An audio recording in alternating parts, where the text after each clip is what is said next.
يعني ايه ضعف نظيره؟ يعني واحد لام والتاني 2 لام، واحد احمد والتاني 2 ازد احمد، جذر فيهم ضعف نظيره. طب 3 امثال نظيره، واحد فيهم اهو واحد علي والتاني 3 علي، مش فارقه، واحد فيهم شيء والتاني 3 اضعاف نفس الشيء. طب ايه تاني؟ مربع نظيره، واحد فيهم لام والتاني لام تربيع. طب ينقص عن نظيره بمقدار 2، واحد فيهم لام واحد فيهم لام ناقص 2. يبقى كده ايا كان اللي هيجي لك مش فارقه.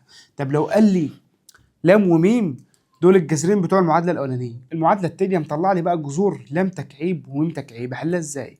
تعال ناخد كده بعض المتطابقات اللي انت المفروض خدتها زمان في اعدادي، تعال راجع لك على كده ايه عشان تفهم الحته دي.